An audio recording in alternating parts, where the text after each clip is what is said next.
आज आपण साबुदाणा करणार आहोत। हा साबुदाणा मी भिजत ठेवला आहे 2-3 तास चांगले साबुदाणा भिजत टाकला होता। आता तो छानपैकी भिजला आहे। तर आता बटाटा घेतला, एकच बटाटा घेतला।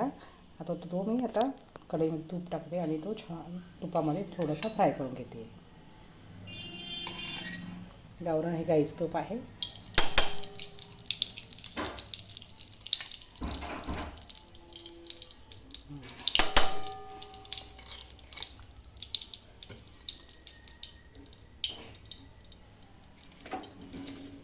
छान तुपामध्ये थोडासा मस्तपैकी फ्राय करून घेते।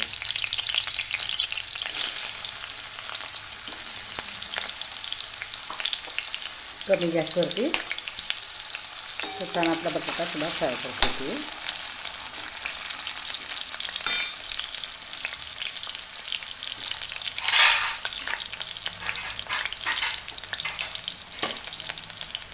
तर आपण थोडंसं झाकून ठेवू, थोडंसं वाफेर होऊ देऊ। आता हे चॉपर घेतले मी, त्याच्यामध्ये हिरवी मिरची टाकते। आता ह्या चॉपरमध्ये काय करते, हिरवी मिरची थोडीशी बारीक करून घेते। आपला बटाटा तर छानपैकी थोडासा फ्राय झाला आहे तो।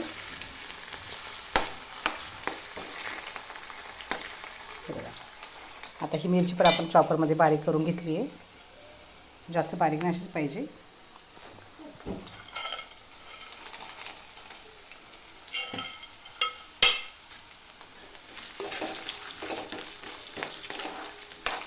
शेंगदाणे पण छानपैकी फ्राय करायचे तुपामध्ये।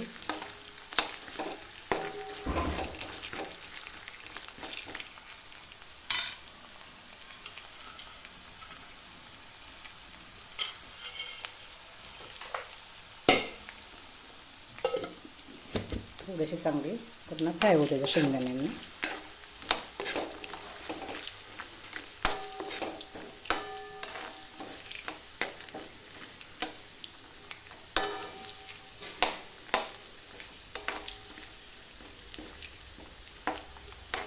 लालसर रंग येऊपर्यंत शेंगदाणे फ्राय होऊ द्यायचे। आता जी आपण हिरवी मिरची काय केलेली आहे चॉपरमध्ये बारीक, आता ती पण टाकायची।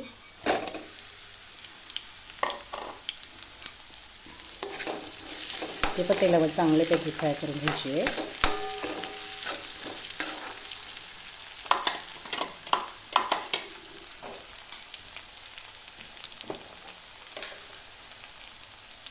चवीनुसार मीठ टाकते आहे।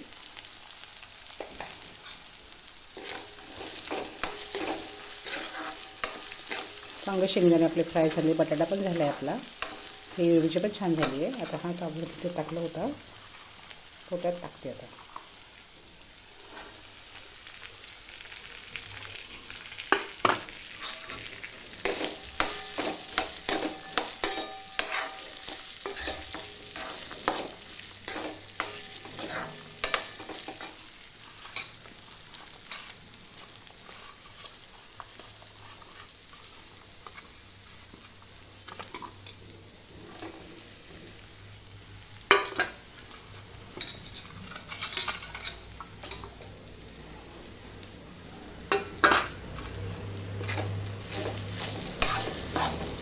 कमी गॅसवर होऊ द्यायचा।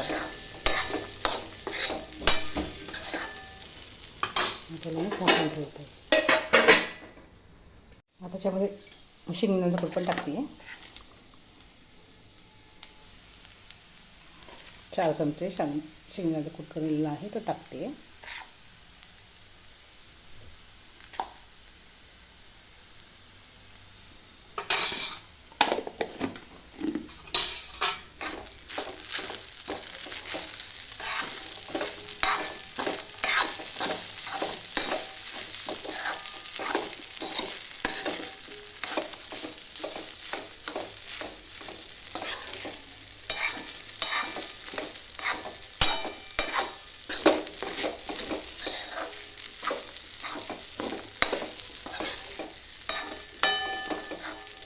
आता 5 मिनटं मी आता वाफेवर शिजू देते त्याला। 5 मिनटं वाफेवर होऊ देते। माझी खिचडी तयार झाली आहे। बघा किती छान झाली आहे। तुम्ही पण एकदा नक्की करून बघा। हे बघा साबुदाण्याची खिचडी तयार। माझ्या चॅनल लाईक करा, सबस्क्राईब करा। धन्यवाद।